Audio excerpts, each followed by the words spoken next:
Good morning. Welcome back for a new day, new week. John Pettipas recording along the railroad track at Tracadie, Adigonish County. A beautiful, bright morning. Monday morning, the 12th day of February, 2024. Thomas Alva Edison. That's the gentleman, Thomas Alva Edison. He went through Tracadie in the early 1900s. They take, and yes, right on this very blessed, beloved railroad, he went through Tracadie, Adigonish County, on his way to Bedeck to visit with fellow inventor, at his invitation, Alexander Graham Bell, who Alexander Graham Bell and Mabel had gone through Tracadie many times on their way across through Monastery, Linwood, now Linwood Junction, back to Frankville, back of Auld, Cove to Port Mulgrave, on to Point Tupper, and through Orangedale up to Grand Narrows, and they go across by boat over to Benbria. Same route that Thomas Alva Edison. Yesterday, Sunday, the 11th day of February 2024, was the 177th anniversary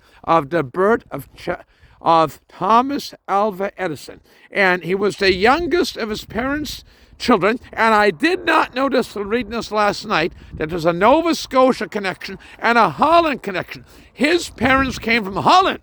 The old expression, Scotchmen came out and say, some of them thought, if you're not Dutch, you're not much. I know wonderful people in Hedden, he's Dutch and his wife is Scotch-Irish, and Roberta says, I don't agree with that. And they've been married for, 61 years this June.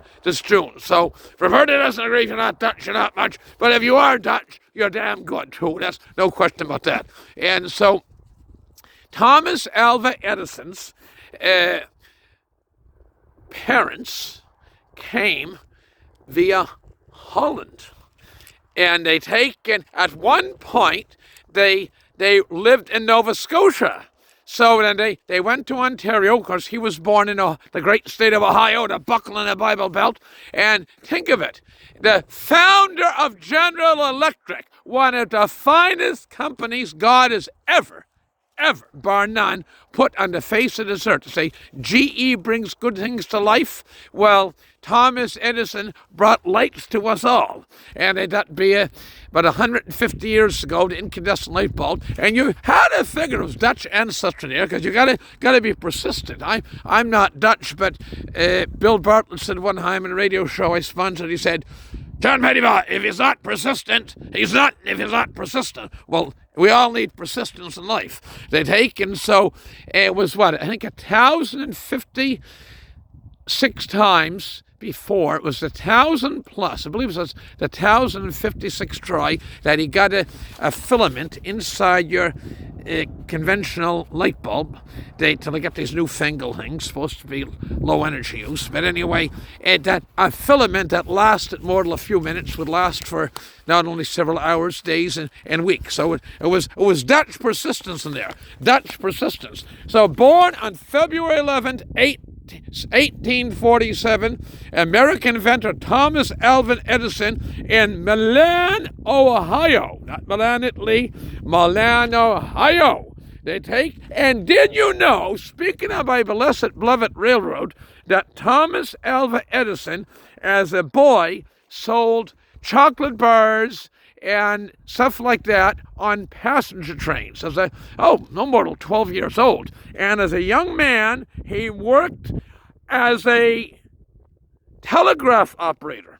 So I always have an expression, the railroad built this country, and this very railroad here is going to play in coming years, and still presently does, already does, will play an increasingly major, again, it's a major part of our economy already, but it'll be a significantly larger part of our economy here. So with that, I'm going to eat breakfast. I don't record before breakfast very much, but I'm doing it this morning. It took Thomas Alva Edison's birthday to get John Pettipas to record before he ate breakfast. So this is the gentleman Mr. Thomas Alva Edison, as a founder of General Electric. We all owe him a debt of gratitude. And with that, I wish you all the best. God bless. Get a good breakfast yourself. Thank you. Share the video around. Bye for now.